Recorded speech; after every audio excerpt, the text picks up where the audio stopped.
From the city lights to the country blue, Woody and Lew got the sports for you.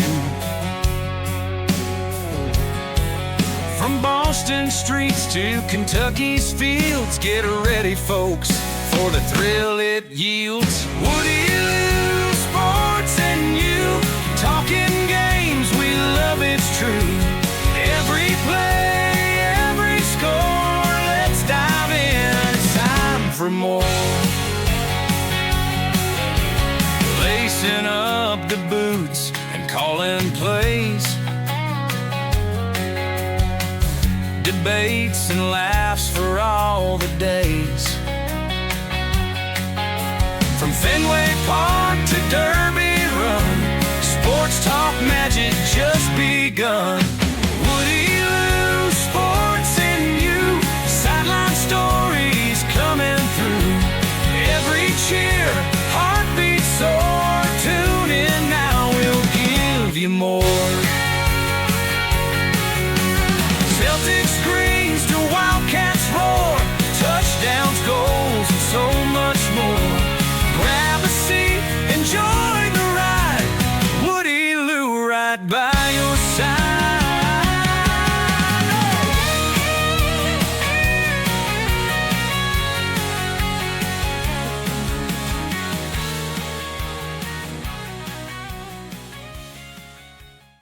The views expressed by the hosts are their own and do not necessarily reflect the official policy or position of the Department of Defense, the U.S. government, or any of its agencies.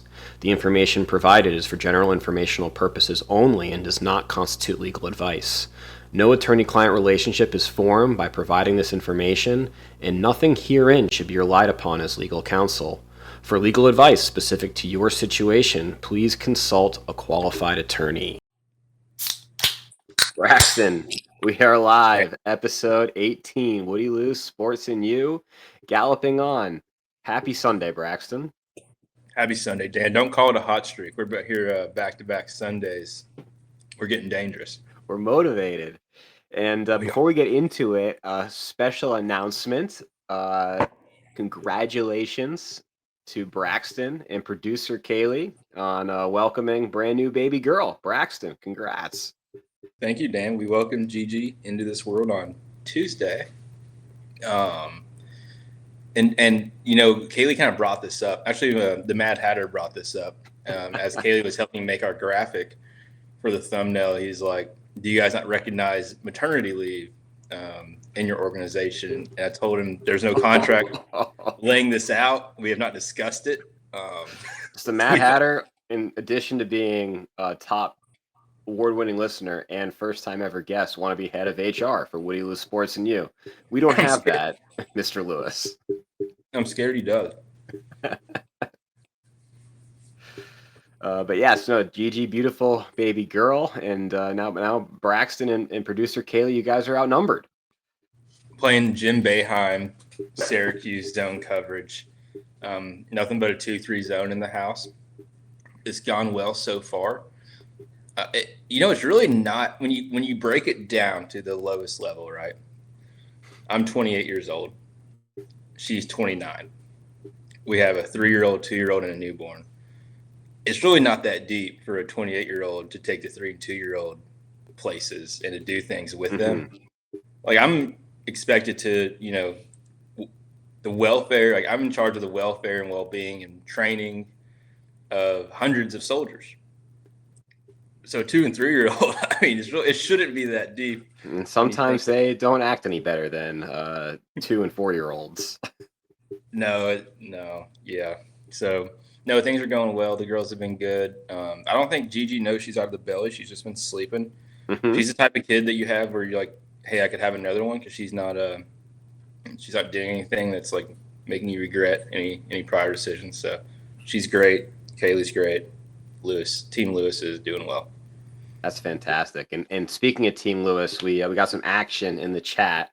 Mr. Chris Lewis, the Mad Hatter himself, counselings to follow is the first chirp of the night.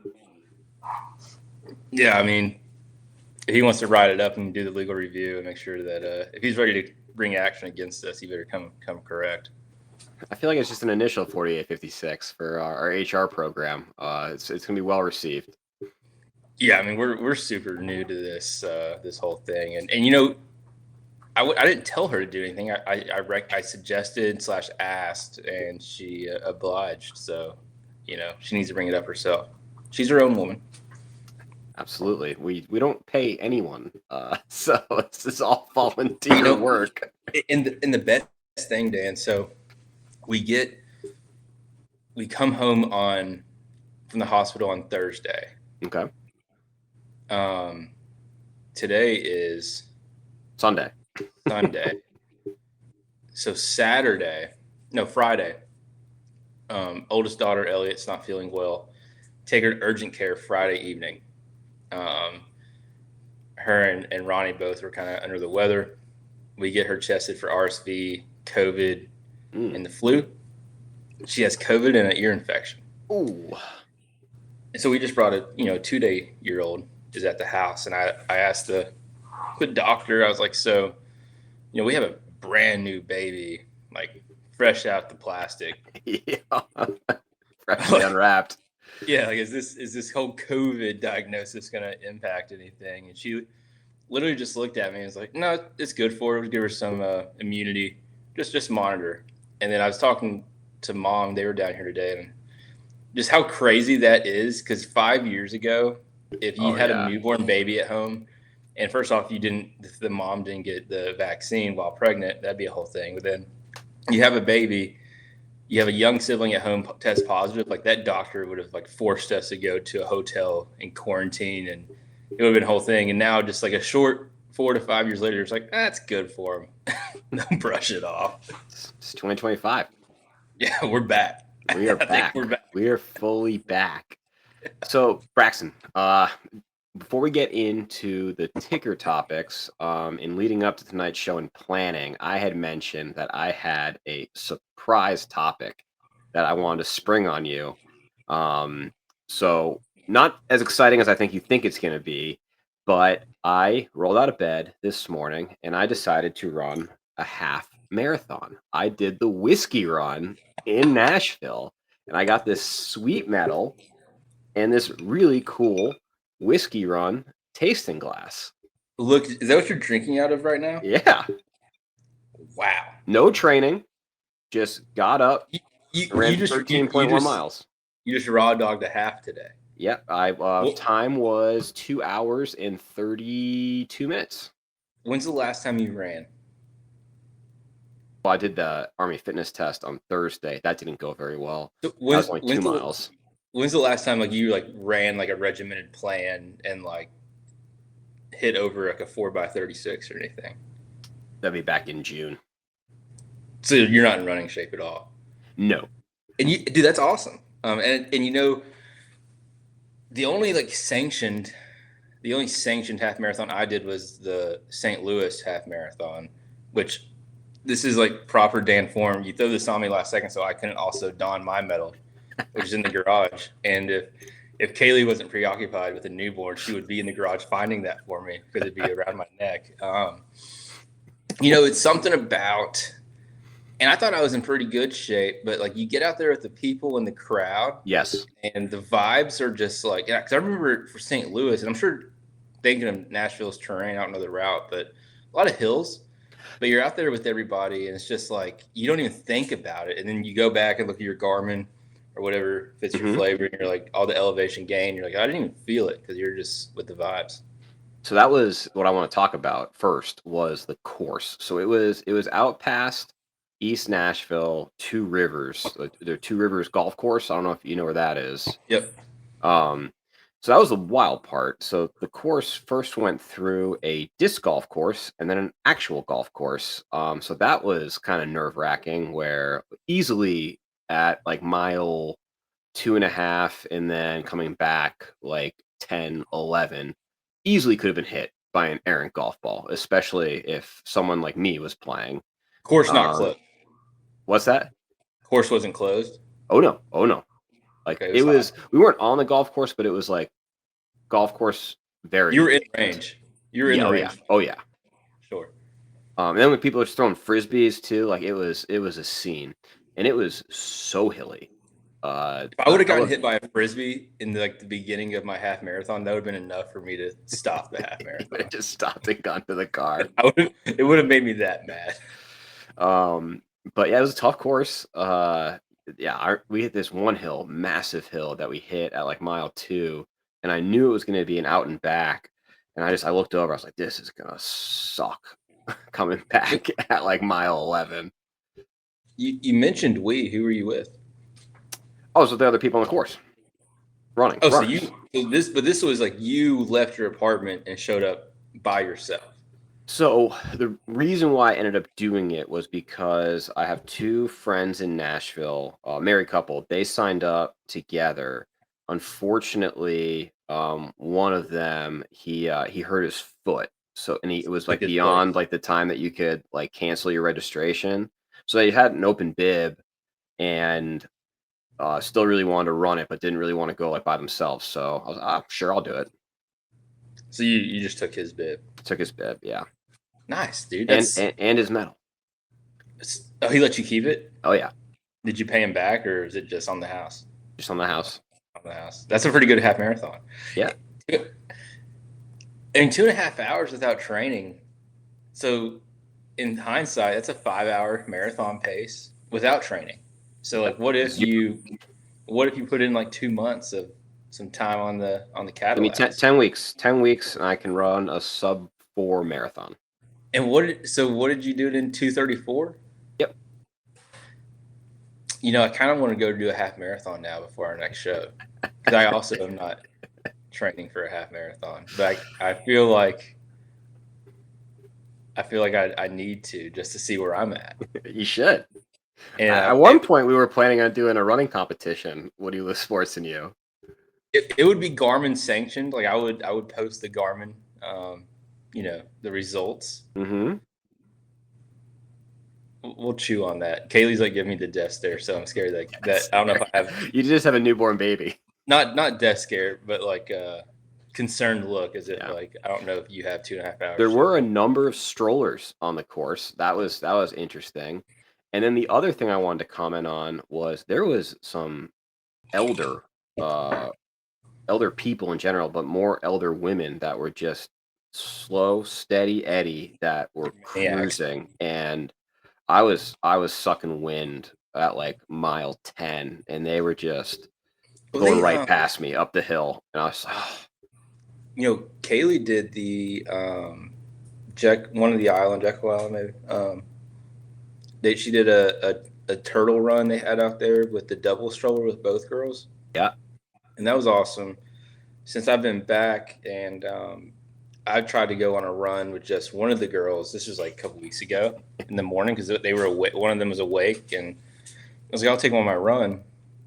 And not for the faint of heart, because you're like the pushing, like not using both of your arms. Sure. You don't realize how much that kind of takes away.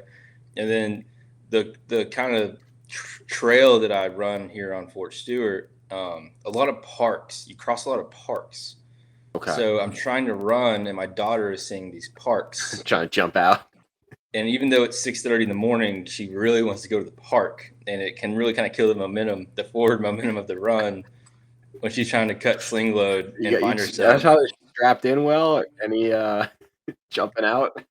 But I sent this to a buddy today. I saw a video of a guy who he set the world record for fastest mile with a baby. Yep. In 4 minutes and 30 seconds. Quick. Which is nuts. They should have put some parks around the course. See how he does then. And it was a live baby. It wasn't like a fake baby. It was he had to bring his child as part of the packing list. I would hope so. If you're gonna get the record, it's got to be like you were a kid. And he was knocked out, so I don't know. They probably doped that kid up with like Benadryl before.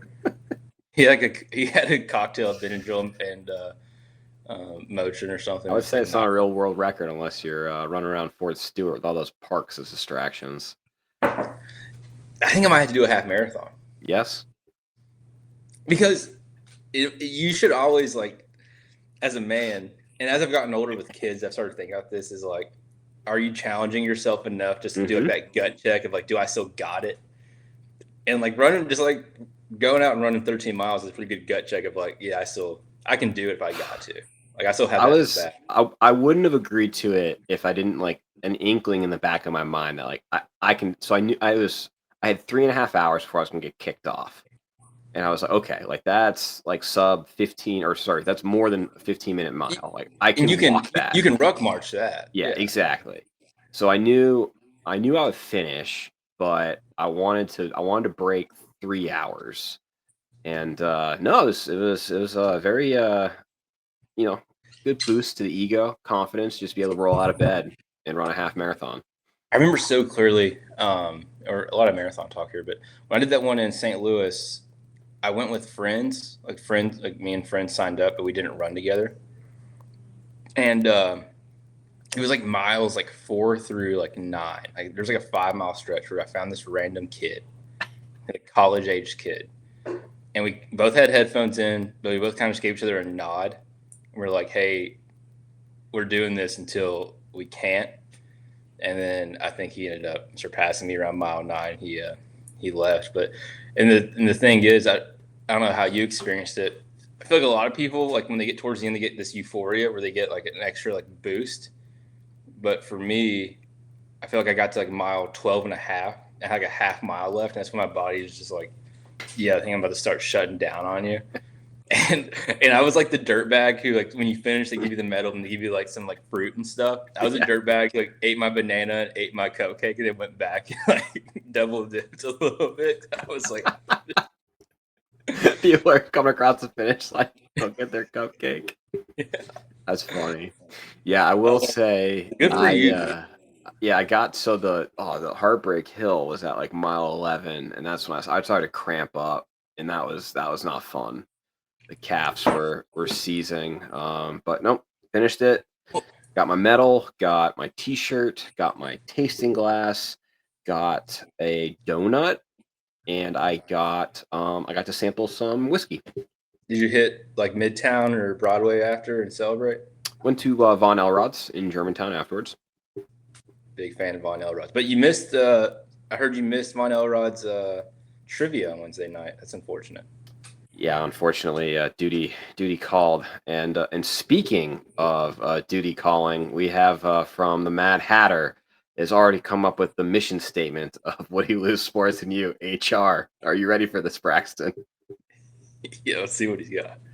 WSNY, HR ensures the organization complies with labor laws, workplace safety, equal opportunity regulations, and employee rights. This prevents lawsuits and penalties. Yeah, well, thankfully we got in-house counsel. If Kaylee decides to lawyer up, that'd be a heck of a case to take on. I think it's pretty good. Yeah, a lot of conflicting interests. Was that good, ChatGPT or just off the cuff, Mad Hatter? Yeah, no, that's good. That seemed polished off the cuff there. But he had some marathon talk to come up with that.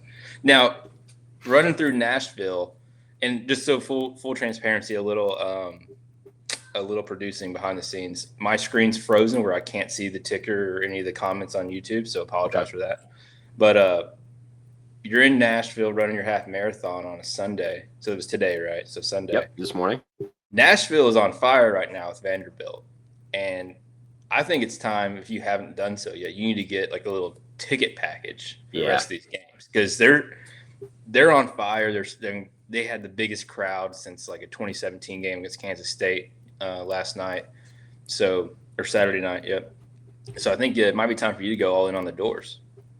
Yeah, I think so. So let's see. I know they got LSU coming up. Oh, Utah State is next weekend. Yeah, they're ranked 18th. They're one behind, or one above, or one behind Alabama.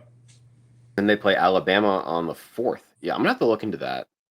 Well, ticket package mid-season. I can tell you this: I'm scared to death for the Vandy Alabama game. I'm assuming it's at Tuscaloosa since they played at Vanderbilt last year. But producer Kaylee, if that game's within a touchdown in the fourth quarter, or really at any point in the game after the first possession, it's going to be a tense household. Yeah. Especially after what happened last year. I don't think she's letting that go.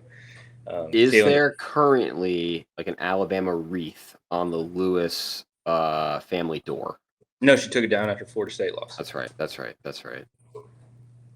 And I don't even think I slept a night in the house with that wreath up, because she put the wreath up Labor Day weekend. We immediately left town for Labor Day weekend. I get home and she took it down. So it was very short lived. Listen to this schedule coming up for Vanderbilt. This is a gauntlet. So they And if do you have don't know, if you're listening and you don't know, they're 4-0 right now. So this is the rest of their yeah. schedule. So they got Utah State next weekend. Then they Okay. have at Vanderbilt, at home against LSU, at home against Missouri, on the road at Texas, at home against Auburn, at home against Kentucky, then on the road at Tennessee. After Utah State, you said at home against Vandy. Who are they playing that week? Sorry. All right. So that's September 27th. October 4th is on the road at Alabama. Then October 18th is at home against LSU.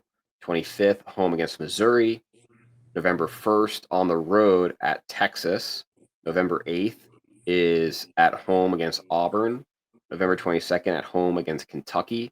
November 29th is on the road at Tennessee. Yeah, they'll go 6-6. That's the ceiling. They're 4-0 right now. They'll go 6-6. Who are there two? They'll, So Utah State and Utah Auburn? State, Utah Kentucky? State, and no, not Kentucky. Utah State and probably Auburn. Probably Auburn. Yeah, they're 6-16. Good for them. They started off, and this is why I can say this, because the last 2 years, Kentucky started this thing where they're playing. Well, actually, we've been doing it for a while, but it was Florida who we'd play week 2, week 3. It's shifted to Ole Miss and South Carolina in recent years, but when we were good, there was a stretch where we were starting the season, 4, 5, 6-0, and that's why it was getting big for the Georgia games. We were playing Georgia week 8, week 9, and we would be 6-1. They would be undefeated, and it'd be a game for the SEC East before they went to the full-on conference. But we'd still end up going 7-5. You know what I'm saying? Because just the way the schedule worked out. So obviously you start off with non-conference, especially how it was before, the 10-game, 9-game schedule SEC. But were they always back heavy loaded? Yeah, but there for a while we were drawing Florida week 2, week 3, and we were pretty much owning Florida when they've been going through a lot of stuff, and we can talk more on them in a little bit. But we were usually winning that game against Florida week 2, week 3, and it really just kind of catapulted us, because the other games we were playing was an FCS school, a MAC school, and then a Vandy or whatever. The schedule was just lining up to where we would have a hot start, and then we would, just like Vandy's going to do, we'd fizzle out. Yeah. Well, speaking of Florida, we'll talk more about the Gators later when we get to our college football roundup. But who they played this week in the University of Miami, got their doors blown off, leads us to our first topic, which is the article, Braxton, that I sent you about the 2006 Brian Peta murder. Did you read that article? I read the article when you sent it to me. I did not refresh after that, but I did read it when you sent it to me, yes. All right. So listeners, I saw this pop up on the ESPN app, and it was just the most the craziest headline Miami football player in 2006 was murdered. That they have a suspect. It was a fellow player, but that case has not gone to trial. And there was a witness. He was a writing professor at the University of Miami that lived in the same apartment complex as Brian Peta. And he had since moved out of state, got a different job, had given multiple depositions, interviews. But now that we're coming towards trial, almost 19 years later, the Miami prosecutors, he's dead. He was in his 80s. He was an older gentleman. But that's not true. ESPN and their investigative reporters, they went to the last known address. They knocked on the door, and this so-called dead witness was alive and he's not quite well. His memory is a little shot. He actually doesn't really remember much about the murder. But I just thought that was insane. And as far as like, I mean, our background, like I'm a attorney. You have law enforcement training. Like, how crazy is that? It's absolutely nuts. And I had several questions. Sure. And correct me if I'm like misremembering the article at all. My first question, just from, I mean, this is guess. I mean, I'm sure the DA has fielded this question, but how has it been 20 years and they just haven't put this in the trial yet? So that like wasn't clear to me in the article. I think there's like some evidentiary issues. It sounds like this witness is like a pretty key witness. So the big deal. Go ahead. Well, and I'm gonna let you finish, but in saying that, that was what I got hung up on. Is we were 20 years from incident to still no trial, but we're also 20 years to them finding a key witness who they presumed was deceased. So if everything was in the balance for this witness and he was dead, why did them not finding out initially that he was deceased trigger the start of the trial? And then if they were still holding out for something else, how did it take them 20 years to locate this key witness who they thought like, how were they justifying the pushing of the trial is kind of like what I was confused on. So it initially in 2006, they didn't make any arrests. They suspected it was Rayshon Jones, another Miami player, but didn't have evidence to make an arrest. So the case kind of went cold. Then it was reopened, and they actually made the arrest in 2021 based on witness statements and new investigative efforts. And they did have so Paul Connor was the name of this so-called dead witness. They did talk to him and they did interview him, so they knew who he was. But at some point, they just like lost track of him when he moved out of state to Kentucky, and they had an address for him, but I guess they only like knocked on the door once, and it's like, oh, he's dead. It's crazy. I don't get it, man. And what the big issue is that so as a rule of evidence, if like a witness is unavailable, like due to a death, like you can use like you know prior statements. They have like recorded interviews with him, did like depositions. So there are transcripts of his what would be testimony, and that's like they made a motion before the trial to allow all that in because they thought he was dead. Right. However, because he's alive, that's all hearsay and is inadmissible because you need to have that live in court testimony that defense can cross-examine.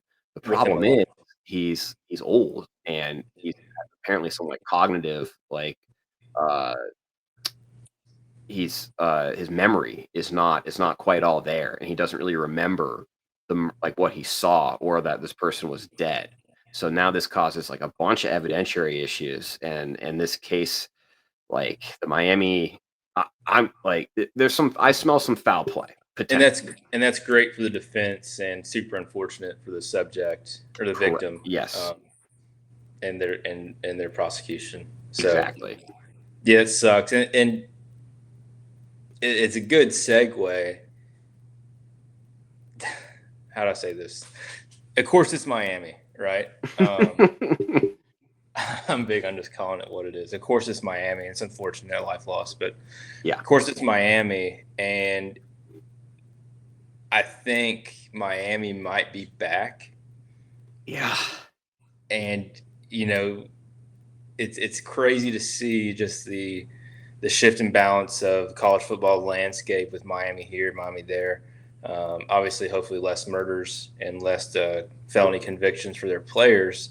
But Miami's back, and I know you were watching Big Noon Kickoff and probably missed it, but College Game Day was absolutely an electric factory at Miami, even though they weren't, near the stadium.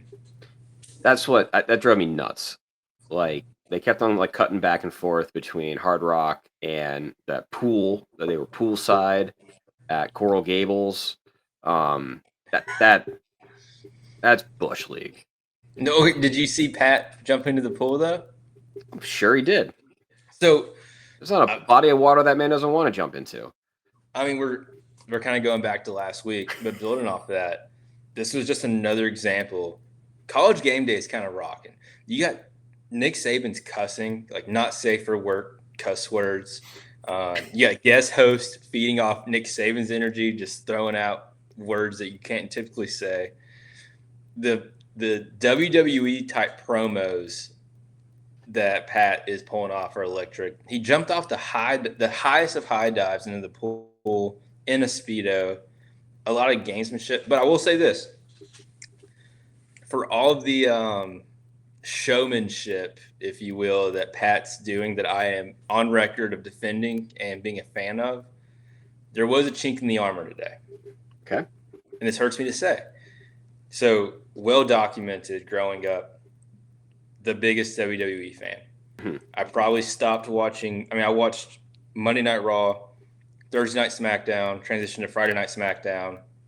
My parents, they typically would order me one pay-per-view, like a year or so, that wasn't WrestleMania, but they'd order me WrestleMania every year. And then, typically, I was a big Royal Rumble guy.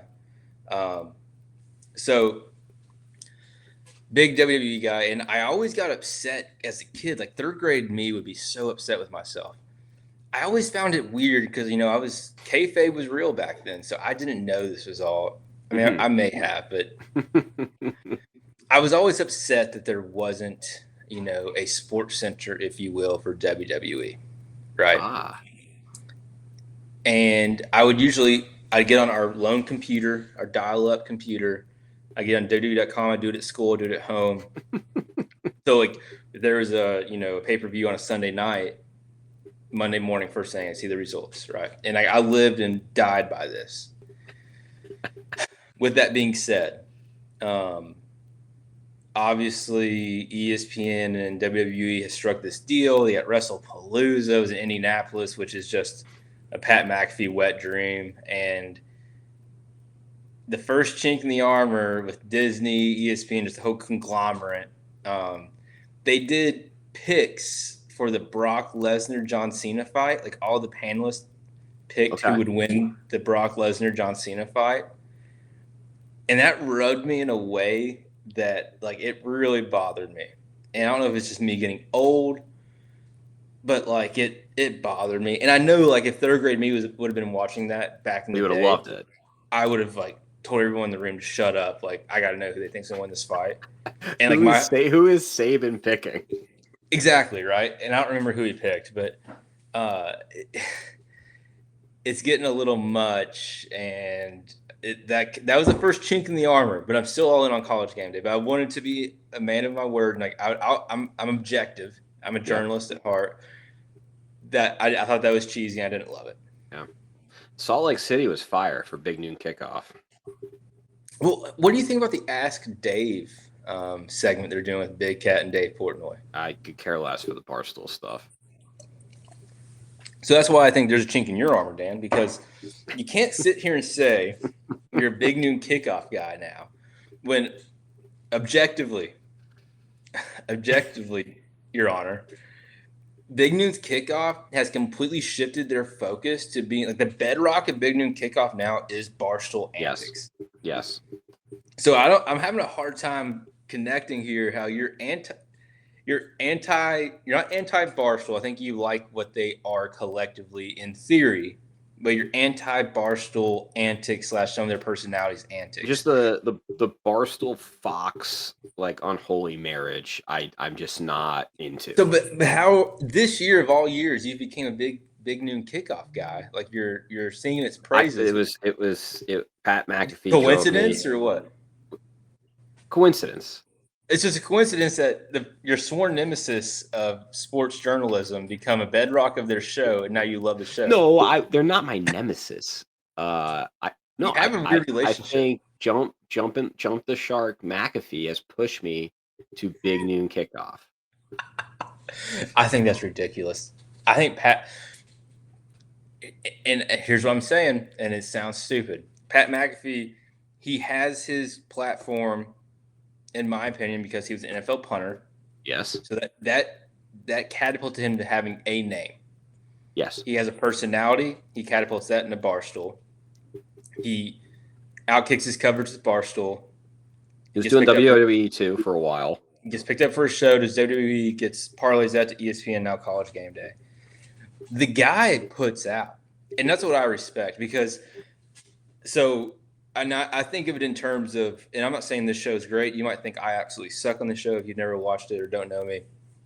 But I put it in terms of, I watched the Citadel play their game against Mercer, which was a terrible take on our Twitter. I thought they were going to beat them. They lost 38-0.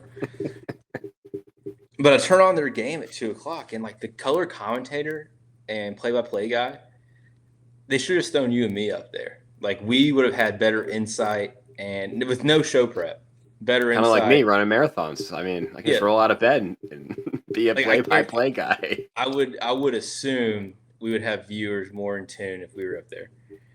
The thing about Pat McAfee, like, and I'm pretty cocky, I can't do what he does.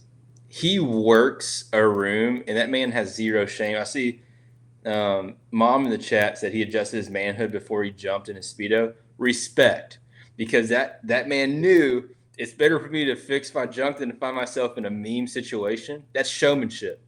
So he sees the full picture. Yeah, no dump reel on College Game Day. I just respect it, and I think he's absolutely crushing it. And I wouldn't have said this, 6 months ago, to be honest. I was probably reels of me earlier episodes of me talking junk about Pat McAfee, but he is completely 180'd me. Well, no, and again, we're beating a dead horse from last episode. I don't dislike Pat McAfee. Like, I like his daily show. I thought what he did with like Barstool was great. His college game day persona is, and maybe this is me just being an old man, but it's like, if he stands up on that desk one more time, I'm gonna lose it. Okay, and shifting to your big noon kickoff, can I say one thing about Dave Portnoy that I gained a lot of respect for? Sure. And this is like, I think you will agree, this is a total Braxton Ball move. Is he sent out a tweet? He's at Utah, and he says, just so you're aware, future big noon kickoff like stops, I'm doing bookstore ratings. So he gave Iowa State a 5.8. He gave Utah like a 9.2. Like, said that Utah's was great. And he followed that up with a tweet saying, I have this problem where anytime I go to a college bookstore, regardless of the college, I get caught up in the hype, and I spend anywhere from $500 to $1,000 on gear that I only wear while I'm there or a short time after, which like me and Dave's like budgets are different. But I'm the exact same way. When we were at Fort Leonard Wood in Missouri, I went and bought a Missouri S&T hat because I got caught up in the hype. You know what I'm saying? I can relate too. I mean, when we were at the Citadel, I bought that sweet Bill Belichick like pullover. Like, I wouldn't do it if it was Louisville or Tennessee. That's where I would draw the line.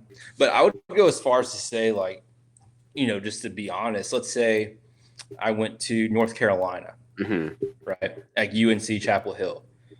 Obvious Kentucky rival. Mermaid outfit at the bookstore? No, not that. Or a lobster.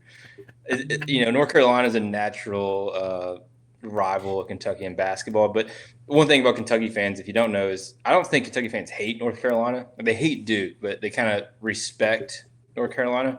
I would go to UNC's bookstore, and I would leave with a hat and a T-shirt at a minimum. So I respected Dave for – it made me feel like we're relatable in a weird sense. Sure. Yeah. But anyway.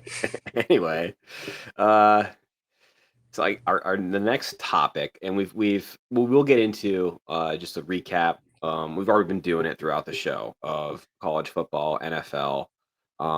But this was another conversation I wanted to have with you. This was really funny, and the way that this came up at work, and the topic is the best NFL quarterbacks that have never won a Super Bowl. So I was at work on Wednesday, and I commute it's probably 100 miles a day, so an hour each way.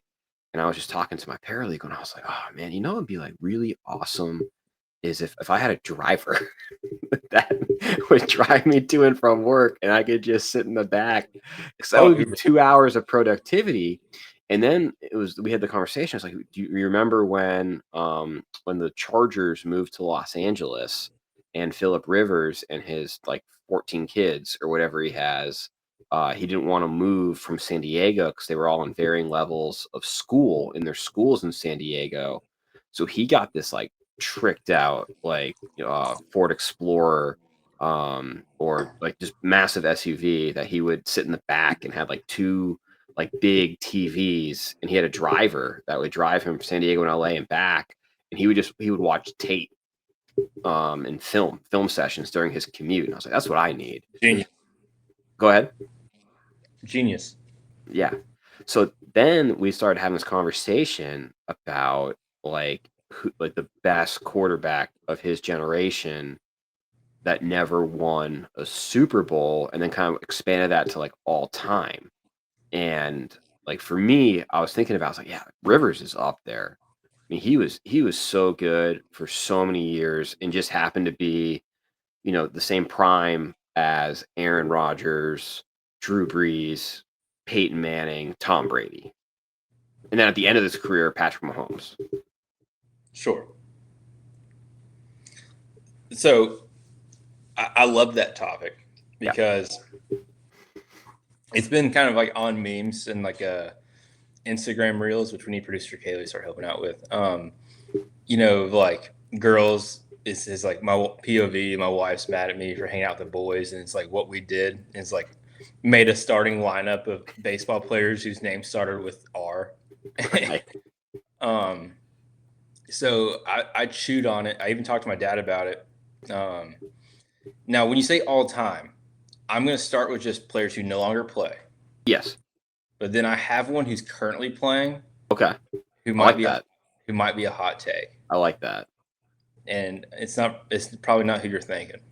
Okay. So for me, just Dan Marino, that has to be number one. Yeah, number one. He's like, he doesn't, aside from him.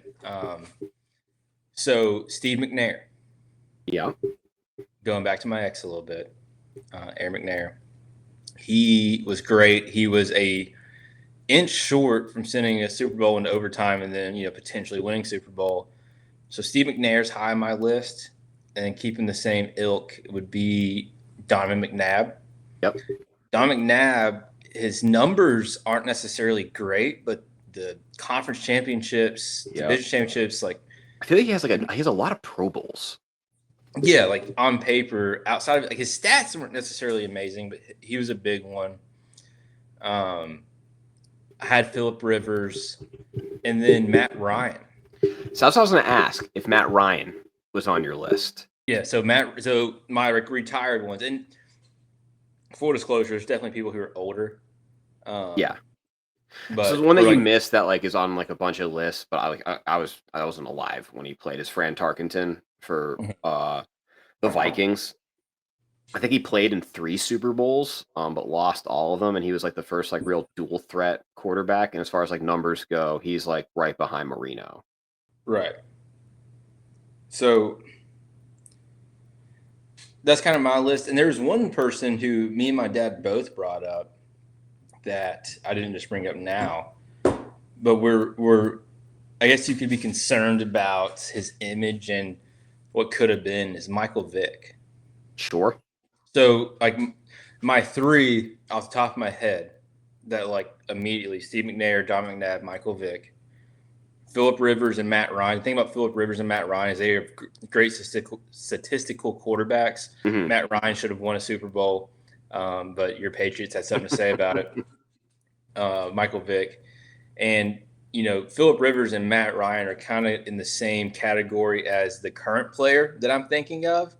And then, when you're thinking Donovan McNabb, Steve McNair, Michael Vick, especially Michael Vick, Lamar Jackson right now. Yep. But that's not who I think is the best current quarterback without a Super Bowl. Okay. So I'll let you do your list, and I'll fill you in on who I think. I think our lists track almost identically. Like, Marino is up there. Philip Rivers. Then you got Donovan McNabb, Steve McNair. You didn't mention Jim Kelly.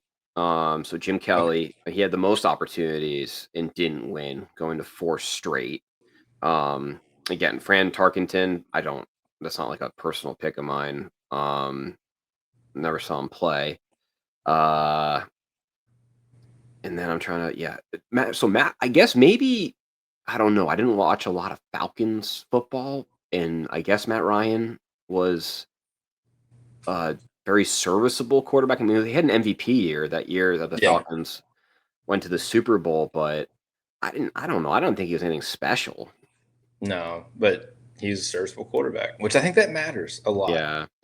I mean, he won one, but I think he was in the conversation up until the Rams beat the Bengals. But Matt Stafford, who was kind of just toiling away in Detroit, great Did numbers. Carson Palmer win one? No. Carson Palmer's kind of a beast. At least I liked him. Was he that good of a pro? Well, he had a good team. You know, you had Ocho Cinco, Huzmanzada. Yeah. You had those guys. Yeah, he was pretty good on the Raiders too. Yeah. Sure. Fair enough. But the guy that I think is the best of our generation currently playing without a Super Bowl is Dak Prescott. That's okay. We got Lamar Jackson, Josh Allen, Baker Mayfield. All of them don't have Super Bowls. And you're going to say Dak Prescott. I am. That's an insane take. Dak Prescott, in terms of game managing and putting his team positions, I guess when he's on the field, yeah. I mean, he's never on the field. Completely unmatched. And he is Completely handcuffed. unmatched. He is unfortunately handcuffed by a poor owner and general manager. Yes. Poor in the sense of ball knowledge, not financials, and a revolving door of head coaches, which you could say those last two are mutually exclusive. They're exclusive.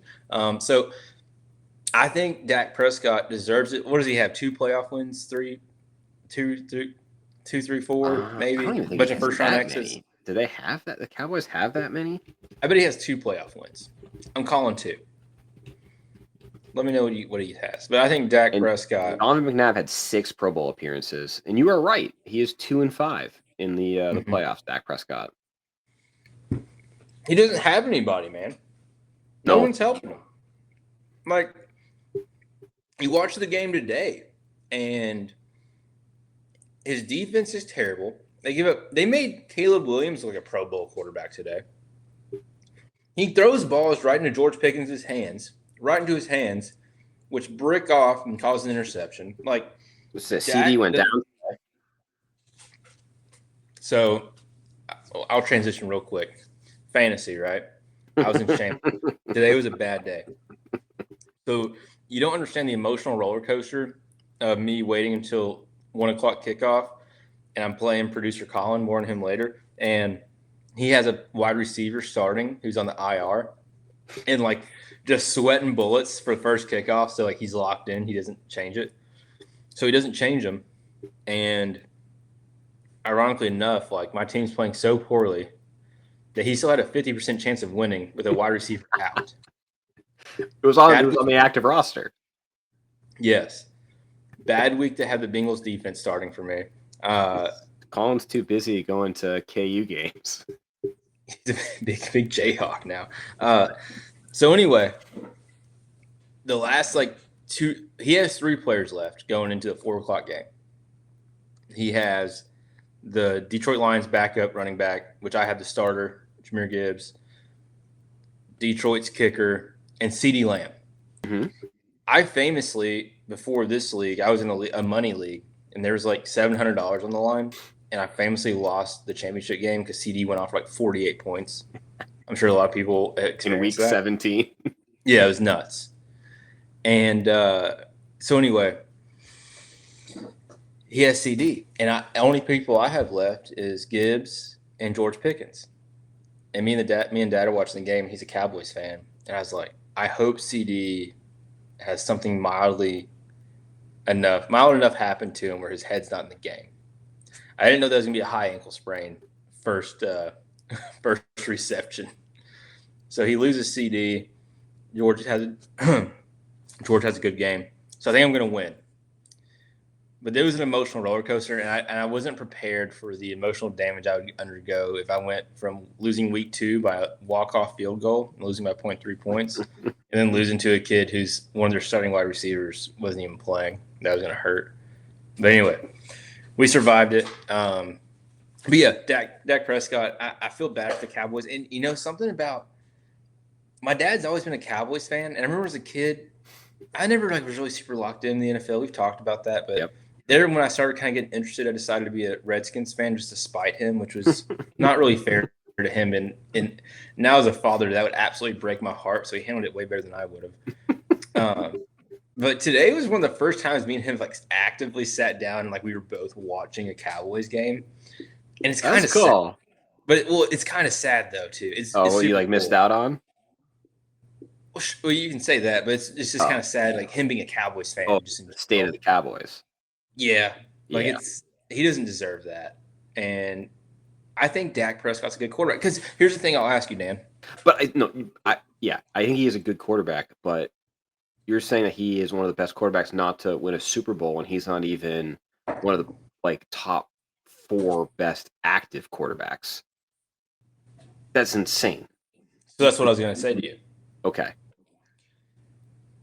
The Cowboys and Dak Prescott get a lot of hate because they're typically the lead ticker for first take, get up, all of Sports Center. Can you legitimately name me 5 franchises who wouldn't take Dak Prescott as their starting quarterback? Seriously. Yeah, sure. Bills, Ravens, KC, Tampa Bay. And then the 5th one. My point exactly. No, I got this. Okay. Yeah, sure. I don't think.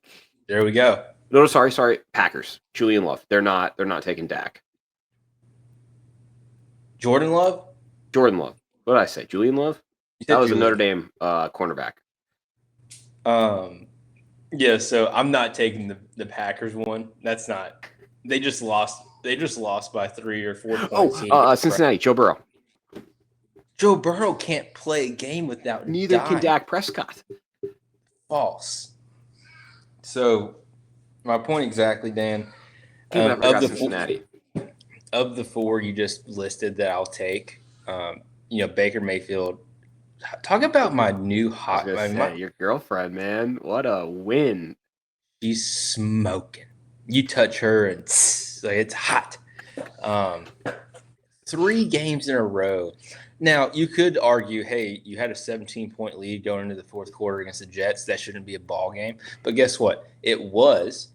And it was the 3rd week in a row that Baker had to bake with less than 2 minutes. And it seems effortless for him with 2 minutes left in the game. There's no style points in the NFL like in college. It's just wins, baby. Yeah, 3-0. Now, and even though my new girlfriend is super hot down there in Tampa, gosh, she's hot. But if I'm being honest, Josh Allen, Travis, Josh Allen, Patrick Mahomes, and Lamar Jackson are the only 3 that are hard sells for me. Okay. So, and of those 3, one of them has a Super Bowl. So, Patrick Mahomes, Josh Allen, Dak Prescott, Lamar Jackson. But what about Hurts? Do you think the Eagles? Eagles can't stand Hurts, man. They can't stand him. He ain't a good quarterback. He had 29 points today in fantasy, but he ain't a good quarterback. The tush push, take the tush push away. That's a whole other show we got to do. But no, I think Dak. I'd build a franchise right now around Dak Prescott. I think a lot. Yeah, there's 32 teams. A all but like 28 of them would absolutely build Dak Prescott. And that's speaking what of your father, lifelong Dallas Cowboys fan, he's contributing here, and he was thinking a lot about the topic of best quarterback to not win a Super Bowl, and he brought up a name that neither of us mentioned, and that's Warren Moon. I think it's a good pick too. Sure. See, he has stats that rivals. He's got numbers. He's Hall of Fame. Yeah. That's a good one. Good call. Good call. You know, I don't want to, and again, I can't see the topic ticker, but while we're talking football, can I just pose a question? Absolutely. What is the obsession in the country with ESPN, or not ESPN now, but NFL Red Zone? Because that's $15 a month if I want NFL Red Zone, right? Sure. But included with my TV package is NFL Game Day Live on NFL Network. And I'm going out on a limb saying that's a superior product. I'm not familiar with NFL Game Day Live. So it's on NFL Network. They literally just continuously cycle through each game that's live. Are there commercials? There might have been, but nothing that I noticed. I think Red Zone is like commercial free. It has commercials now that got bought by ESPN. Okay. Commercials or not, NFL Game Day Live on an NFL Network, it just continuously tickers through the games, showing the most recent highlights, and then it'll go to a box score showing all the scores, and then the box score stats, and then among all of these skill players, how many fantasy points they've earned thus far. That's pretty cool. I really liked it. I'm surprised. I bet ESPN with their like ESPN like fantasy app, they'll do something like that. Well, I think it's Red Zone. They acquired Red Zone. They will, but they'll retool it. And we got more from the Mad Hatter. This is a good comment in the chat. Thank you, Mr. Chris Lewis. Cowboys will win 2 more Super Bowls in my lifetime. I'm playing the long game with Braxton. As soon as he breaks up with the Bucks, I will hand him a hat with a star on it. That's very sweet. So me and my pirate mistress are hot and heavy right now, so I don't see that happening anytime soon. Not ruling out if I find myself employed or working in the Texas or Dallas-Fort Worth area that there might be, the wandering eye might creep up a little bit, and we could talk about it. But I'm good right where I'm at right now. And I told Dad, I said it's part of the long game, like. And again, I'm not trying to go on the same rant, but if you looked at what happened today, the Titans got dismantled by the Colts. Brian Callahan's getting booed out the tunnel at halftime and at the end of the game. You have every commentator calling for not just Brian Callahan, the whole staff to get fired. Clay Travis is calling for the whole staff to get fired. It's a train wreck. They were running. They were trying to kick a field goal before halftime. The Colts call a timeout. They go back out there. The Titans call a timeout. 2 timeouts in a row. The Titans march out there to kick a field goal for half. And they get a delay of game. Turn the ball over. The Colts end up getting a field goal for halftime. And you know what started that 2-minute drill they were running? Was 3 straight runs. It's sad. And just so you know, you're a Patriots fan now. One of 5 turnovers today. That was tough to watch. One of the biggest complaints about Mike Vrabel by these Titans fans was he was too conservative, too like old school ground and pound. Even though you had Derrick freaking Henry, they were complaining about it, right? Yeah, it's like you give the ball to your best player. So that was the biggest complaint. And now people are saying online that Callahan is the most conservative coach in all echelons of football. Like, couldn't coach Pop Warner. He's too scared to throw the ball. And I hate to say this, but if you look at Brian Callahan, he looks like the guy who walks to a place who he knows more than you. And that's how he was in every press conference. And I'm not judging by his looks, because he's a good-looking dude. I was super happy about the hire. But he's just he's got this snideness about him in the press conferences. He blamed everything on Will Levis last year. And now he's going and getting booed, and he ain't got nothing to say. He put this on himself. Now he has volunteer fans. Dan, I need you to do some on-spot reporting because I saw a picture put out on Twitter where in Nissan Stadium right now, they have a picture of Ryan Tannehill, A.J. Brown, Derrick Henry in the stadium. I'll do some recon. That's crazy. Three people, they ran out of there. From You up gotta to take 40 that down. What are we doing, dude? What are we doing? Bad. That's But it's not bad. what we're doing anymore because I've moved on. I've broken up. I've won the breakup. And that's the best part about breakups is winning the breakup. So I've won the breakup pretty clear as we start 3-0 down in Tampa Bay.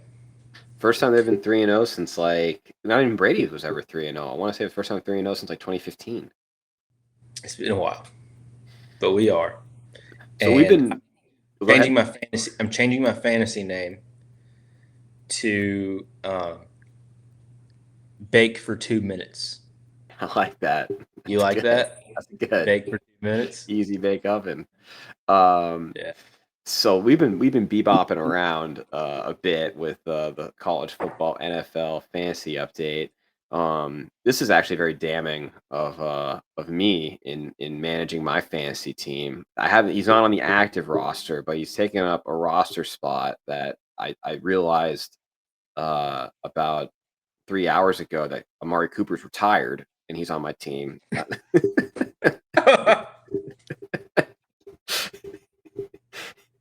It's like, but it hasn't affected me. I had that week 1 bye. I destroyed Trooper Mac last week, and I think I have like a 77% chance to beat Kaylee this week after a monster. Cam Scatterbo just scored. Uh-oh. And I think you might want to check that because I think Kaylee's making a run at Would You Rather. Okay. Because I just watched what's his name? Travis score. Hunter. Oh, not Travis Hunter. Hunter Henry is what I meant. He went off today. Yeah, that was a great managerial move. No, I still have a 73% chance. Yeah, I watch out for Kaylee. She's over here. Can I tell you something that made me feel – I've never felt like more of a man and less of a man in my life. Okay. And you probably can't relate to this because you don't have the means. So we're watching the game, and George Pickens scores a touchdown. How many times was George Pickens said in the Lewis household this Sunday? George Pickens is about to get banned. Right? Kaylee's over. So George Pickens scores a touchdown. Great touchdown, one-handed catch. I stand up from the couch, and I give a fist pump. And I say, like, let's go, George. And my 2-year-old looks at me, and she says, good job, Daddy. And I never felt so high so low simultaneously because I felt high because in the sweet, innocent voice of my sweet angel 2-year-old, she said, good job, Daddy. It made me feel warm. But she said good job because me getting excited over a dude scoring a touchdown for my fantasy team, and that hurt. In hindsight, that hurt a little bit of what are we doing here?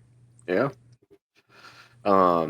So I feel like we haven't exhausted NFL. There's a lot to talk about, but anything particular from college week 4 that you wanted to discuss? No, it was great. You know, Gigi knows ball. My girl's rock. She decides not to go to the hospital until midnight going into Tuesday. So right after Monday Night Football, she got to watch the Bucs win in Kaylee's belly. So she lets Kentucky play, she lets Alabama play, she lets the Bucs play. And she says, let's go to the hospital the same week as the UK-Alabama bye week. So she knows ball. Anyway, didn't have any stress of obviously our teams playing and Kentucky losing. I love Dan. I can't. So let me tell you. Let me walk you through my last 2 Saturdays. Yeah. I love waking up, making some breakfast, going and getting some breakfast for the family. Vibes are high. Music's playing. Turning on game day. Things are great. You know what I love even more than game day? I love game day quickly transitioning on ESPN from Pat McAfee's wrestling promo to the Clemson game and getting to watch Clemson lose on the same channel that I just watched College Game Day and watching so Dabo imploded. Yeah, actually, can I pause you for a second? Can you stand up? Are you wearing khakis? I'm not wearing khakis. I said I would. I Yep. forgot. Forgot. We haven't talked about it because it happened, this week. Leading up to the game against Syracuse, he had the most pompous press conferences talking about y'all have short memory. I have long memory. We've won what? Get rid of 8 me the if you don't last want to 10. keep winning. Just tooting his own horn. Right. And this man goes out there and gets just pieced up by Syracuse. You don't understand. I think I was live texting you. I don't think you were watching the game, so you weren't like really grasping it. Oh, it's a golf lesson. Syracuse receives the ball, march down now. Unfortunately, Syracuse quarterback is out for the season, Achilles tear. Syracuse marches down the field, scores a touchdown. Onside kick recover, field goal, 10 points. They owned the game. They won by 20 points or so. It was never really close. They had a long delay. Coming out of the delay, the lightning delay, Syracuse is pumped up, amped up. Clemson looks like they just left, church service. Not good vibes. Clemson is 1-3. Kentucky's not 1-3. So Clemson's down. And I saw someone tweet saying that Dabo's reached his John Calipari era. Or like John Calipari towards the end at UK was like, well, this is how I always done it. It is what it is, even though we were losing. Same thing with Dabo. And I believe in his head he's not going anywhere. But if he continues to put these results on the field and compounds that with a lack of interest in NIL and the transfer portal, I believe he's going to force the president and AD's hand a little bit. Yeah, I think he's got like a pretty long leash based on the success that they had for that like 4 or 5 year like run. But this is shocking. Like we've talked about this ad nauseum on prior episodes, but they come out with Cade Klubnik, like Heisman favorite, potential #1 overall draft pick. They returned an insane amount of players on the defense. I had them going to the college football championship. So that game stood out for me. Oklahoma, Auburn stood out for me. Oklahoma's 7-point win, and the SEC had to come out and apologize because Oklahoma scored a touchdown that should not have been a touchdown due to a rule violation with the faking of the subbing out of the player. Mm-hmm. So Auburn fans are up in arms about that. I think both of the teams are pretty mid. I believe saying Oklahoma is the 7th best team in the country is a far cry. It's not your daddy's 7th best team in the country, if you know what I'm saying. Kind of same with Auburn. So that was that. And then Florida, Miami. You said Florida got blown out, but I think if you watch the full game, I guess at least my takeaway was in the fourth quarter, it was 13-6, and Florida had the ball in the fourth quarter. And it rained the whole game, but I think it was just another unfortunate thing for Billy Napier is his – and now let it be on the record, Billy Napier's came out and said, I'm not relinquishing play calling. He calls the plays. They just could not move the ball with, again, Heisman / All-American. Miami's defense football. I mean, their defense is good. Their defense is crazy. They couldn't do anything. They ended up getting the score at the end. I mean, the score honestly did kind of reflect like who controlled the game, but there was an opportunity for Florida. Billy Napier is not going to – he'll get fired in the season. Yep. Sam Pittman, he lets Memphis come back at Arkansas. Right, is at Memphis, but Sam Pittman lets Memphis come back and beat them by a point.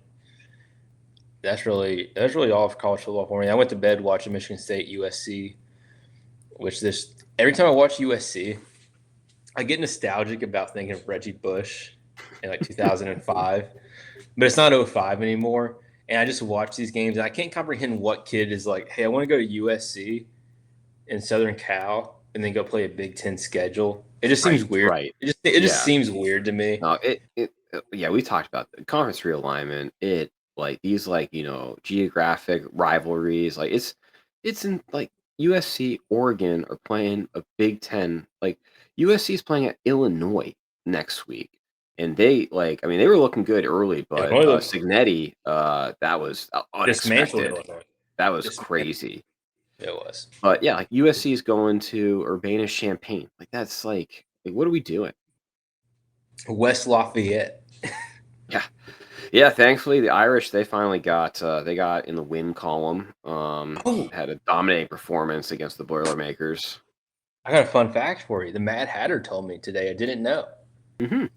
He said his initial favorite college football team was Notre Dame as a child. Naturally. Yeah, so that was a fun fact of the day. Go Irish. I've been liking all their Instagram posts. I'm on their algorithm. Yeah, Marcus Freeman's awesome. I still think, and I'm curious what you think. They have, yes, 2 losses. They were still 24th ranked, 0-2 based on the eye test. I think there's still an outside chance that they get the 12 seed, 12 or 11 seed. I think it's obnoxious how high I am on Notre Dame. I don't know what it is about. I don't know what it is about them. I need Notre Dame gear for Christmas. Like I want someone to buy me a Notre Dame shirt or hat or hoodie. So someone. I almost like I want my daughters to go to Notre Dame. It's a prestigious school, like a 6% acceptance rate, Catholic school. Yeah. They'll have their priorities straight, academics and Jesus and football. Absolutely. Yeah. So, every box is just getting checked right there. So I'm high on Notre Dame. What I'm scared of, and it's kind of happening to Brian Kelly. I think Marcus Freeman's a really good coach. He's a young coach who demands a lot of respect in his locker room, and he's a defensive guy. Yep. But if he surrounds himself with good offensive assistants, can really have something wrong. This is kind of crazy. Like it's the offense. Like they're scoring a ton. The defense is not good. But my concern is they're going to do the same thing to Brian Kelly, and Marcus Freeman's going to be consistent 9-3, 10-2, sprinkling 11-1, first round, second round, college football playoff exit, or Sugar Bowl, or a Citrus Bowl win, not in the playoff, and they let him go. Like, I don't know if it's just me and my, I'm a Kentucky fan, so I don't get to experience greatness. But there's a difference between Dabo Swinney going 8-4, 9-3, and Marcus Freeman.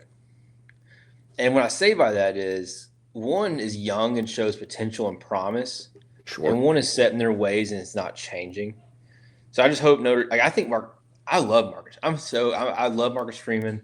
Dude's a stud. I think he could go out there and play right now. Yeah.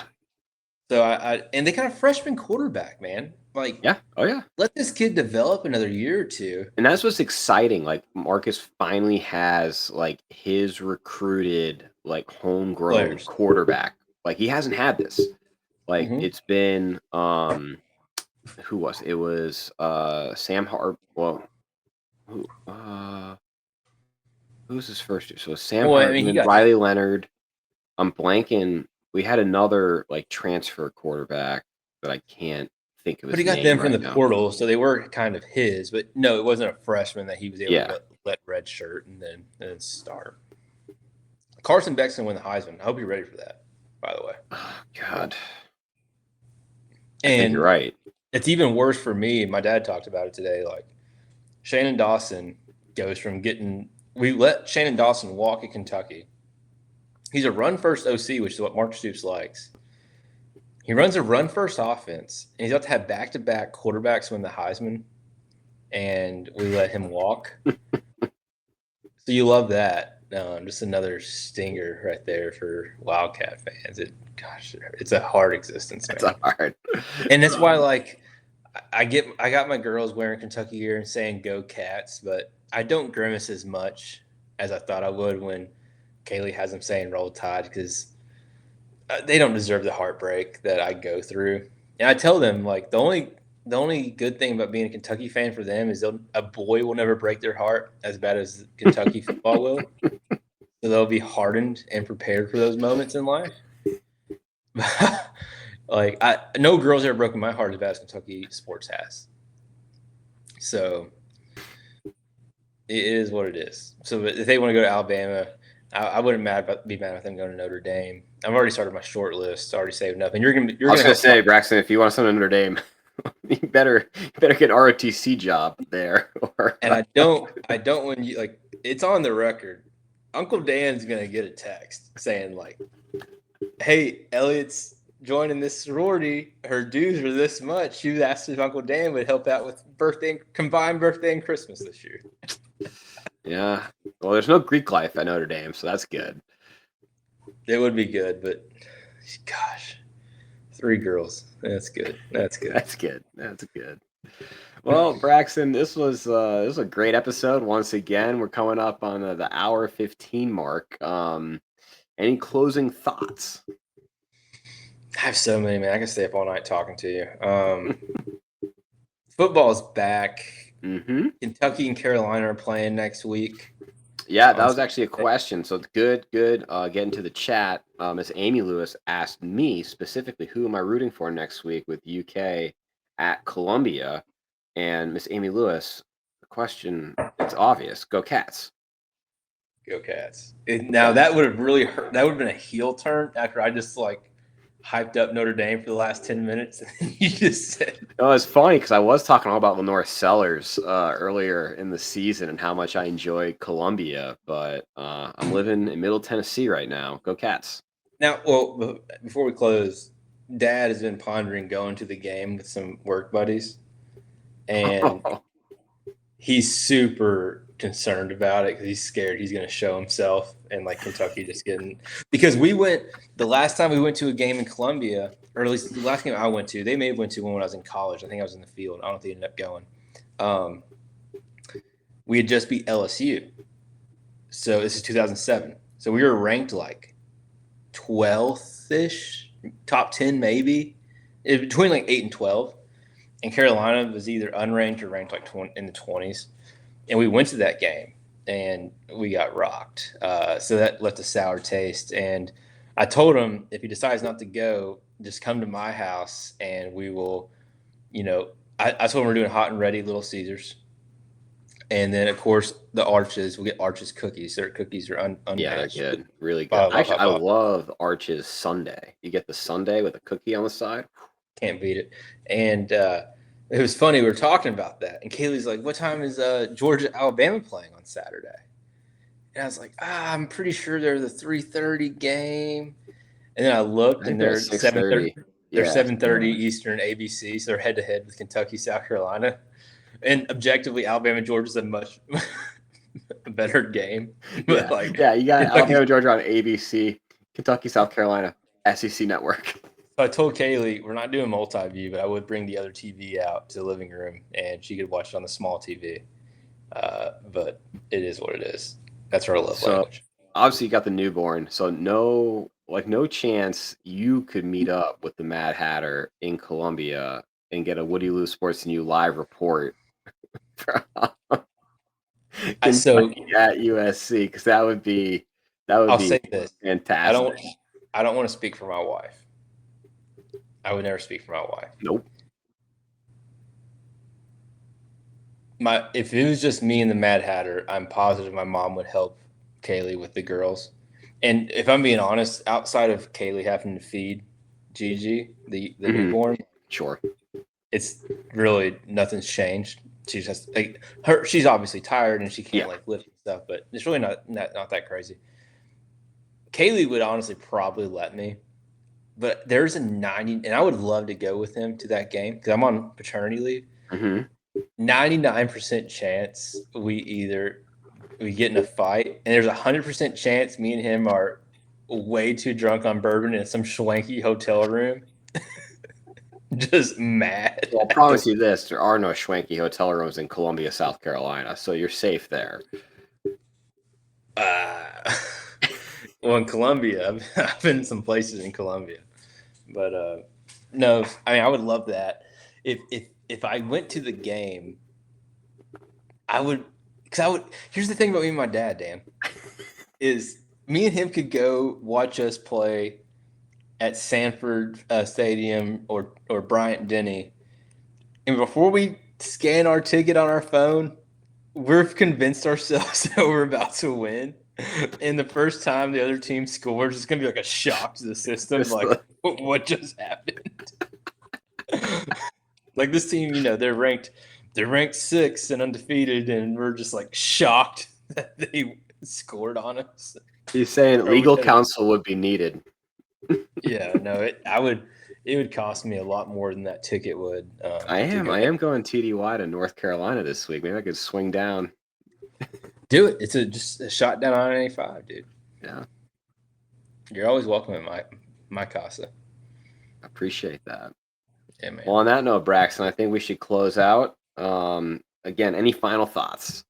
That's all I got. That's all you got. Well, thank you to everyone in the chat as always.